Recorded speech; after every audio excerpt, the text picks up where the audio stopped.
was a time in history when we really thought that the role of faith and religion and the influence of religion was very positive. We've seen that change in recent years. However, we see it tending to come back. There's a recent national poll that shows that 77% of the nation thinks that the courts have gone too far in taking religion out of public life. There's very few things on which 77% of Americans agree, but they think religion should be more involved in public life. I recently did a training for members of Congress. It was in Congress earlier this year, and had all these members of Congress in the room, and they were able to identify 5 of the signers of the Declaration. That's the most I've ever had in any group was Congress. Do you know that 56 individuals who signed the Declaration of Independence, 29 of those individuals held seminary or Bible school degrees. More than half the signers of the Declaration were trained for the ministry. And you see, what happens is we don't talk about those individuals today. So in order to take this discussion forward, I'm going to present first off some historical aspects of faith and the founding, faith in the minds of the founding fathers, those who gave us the Constitution, the Declaration, show what they thought of public religious expressions that today we think, oh, that's unconstitutional. I'll show you exactly what they did. And then later on, we'll get to some specific solutions of how to implement faith-based type solutions back into communities. So this aspect of rediscovering God in America, there's just nothing in our history that substantiates the hostility that's occurred over recent years. It's just that we don't know our history anymore. So in 1781, right there at the Battle of Yorktown, was advanced the first plan to print the first Bible in the English language in America. Who's responsible for printing the first English language Bible in America? The Congress of the United States is responsible for it. Congress, why would they print a Bible?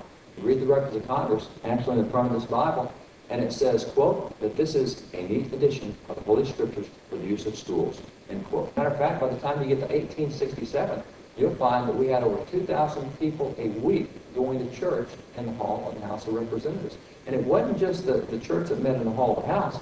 There were actually 4 churches that used the Capitol building as their church home. In the same period of time that we have had our one piece of paper, that's Declaration, Constitution, France has gone through 15 different constitutions.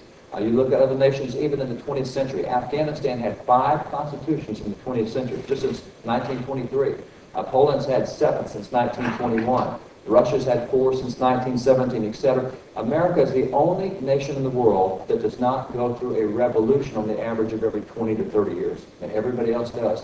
That's why even 50 years ago, Alexis de Tocqueville said it was American exception, something exceptional about America. Now, this is still an excellent book. We still teach this in universities today, but this is what we teach in universities today. This is the modern democracy in America. Now, as you can tell, there is just a little difference between those 2 books. This book says it has been edited and abridged specifically for the modern reader. So what is it that the modern reader doesn't need to know out of the original? But there's 7 reasons the founders directly pointed to and said the Constitution was not godless. Clinton Roster there at Cornell. And he wrote a significant book which was called Seed Time of the Republic. In that book he said, what is the origin of these unique ideas that birthed the nation, the unique ideas that found their place in the Declaration of the Constitution? And he went back and tracked those ideas back to 6 individuals. He listed those 6 individuals, and he said, these are the 6 individuals most intellectually responsible for the unique ideas we have. And you look at that list from this great award-winning historian, and you see that 4 out of the 6 were ministers. We also have individuals like Dr. Benjamin Rush. This is the Constitution he penned for the very first Bible Society in America.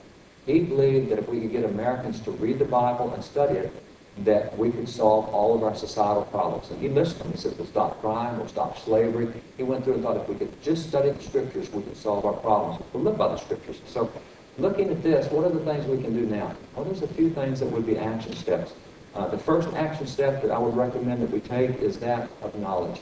We just flatly need to know our history. Another solution to give you real quick, in addition to asserting your rights, is knowing about faith-friendly policies. It's pretty interesting stuff to look back in history and see how we've dealt with the same issues we have today and how we dealt with them 200 years ago. Separation of church and state. Why you can't talk about religion and politics? We used to. The founding fathers used to.